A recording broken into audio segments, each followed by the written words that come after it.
If you are getting into sublimation, I cannot recommend this paper enough. The first paper that I got right off the bat when I first started my sublimation journey, and I wouldn't go any other direction.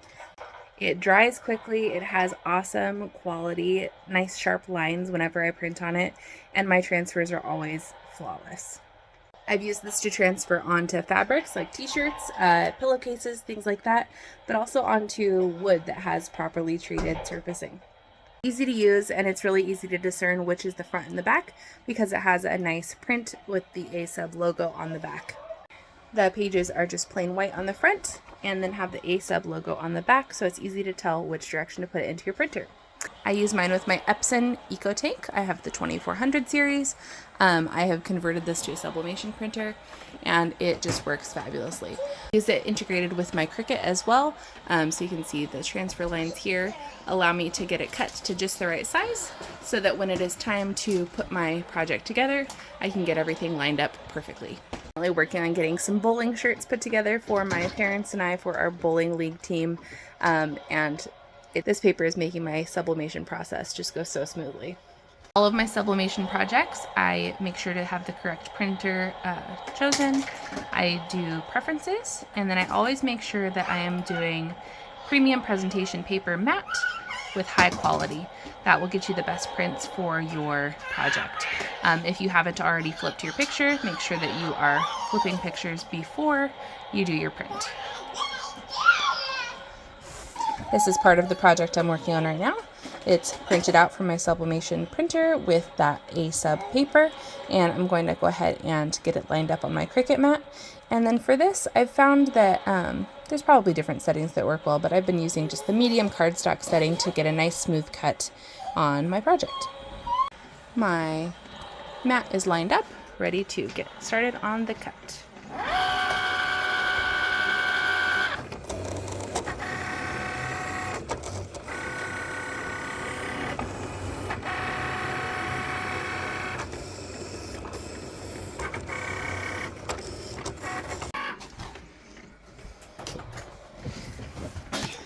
Got a couple snags here, but that is not the fault of the paper. That is the fault of me not changing out my blades.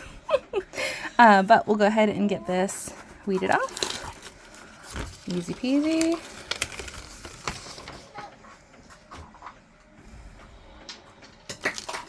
And there we are.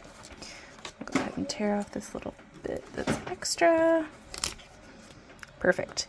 And now this has a nice cut edge, so it'll be a lot easier to line this up on my project once I am ready to put my shirts together. It's another day, and I failed to film the end of that process, but let me walk you through it. So what's really cool about the A-Sub paper also is it has on the back a chart of all of the settings necessary for whatever project you may be working on, from fiberglass, plaques, hardboards, to textiles like t-shirts and fabrics, glass, ceramic mugs, and ceramic tiles. So it's got all of the different settings on what they recommend you use, and they vary from each different type of product. But from this, you can see that the textiles says to use your heat press at 400 degrees Fahrenheit for 25 to 40 seconds at medium pressure. So that is what I did next.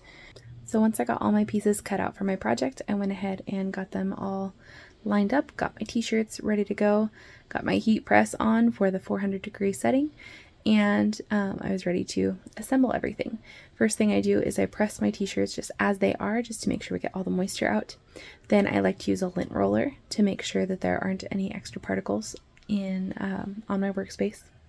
Then you want to use some sort of craft paper or some sort of protective paper that you can toss away when you're done. And you're going to want to put it on the inside of your garment, and then also another sheet that's going to go on top of your printed parts. Once I got everything lined up, made sure to use a heat-safe tape all the way around it, making sure that you have your pieces secure onto your project before you put the heat press down is really important, because if there's any movement at all in the process of opening and shutting that heat press, it can create ghosting, which will make weird outlines along the sides of your project. And if you want those nice crisp edges, you want to make sure that you tape everything really well so that it doesn't move. Once I've got it all taped up, I go ahead and put it onto my heat press, put the paper on top to protect my heat press plat from getting any of the ink on it, and then I go ahead and press it for that allotted time according to the back of the box. So in this case, I did it for, I think, about 40 seconds. Once I had that done, I was able to do the same exact thing on the back side and on the front, so that both sides of my shirt were done, and it's good to go. So check it out. The one that I did in the original picture was for larger t-shirts, but I also did them for my kiddos. You just want to keep in mind that when you're doing t-shirts, you want at least 50% polyester in the material. The higher the polyester, the better. So you'll notice that if you do a lighter or a smaller percentage of polyester, the print will still come out, but it won't come out quite as vibrantly as if you do it on like 100% polyester. 100% polyester is going to be super crispy, super clear. This shirt is just 50% polyester. It's for my kiddos, and you can see it's got the lettering here. You'll also notice this is a gray t-shirt, so it's also going to make it more of a retro look.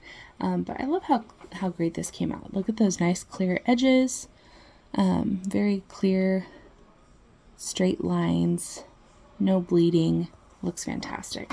And then same for name on the front. I can't get enough of this A-sub paper. It's fantastic. Again, if you are getting into sublimation, highly recommend you get this paper for your journey.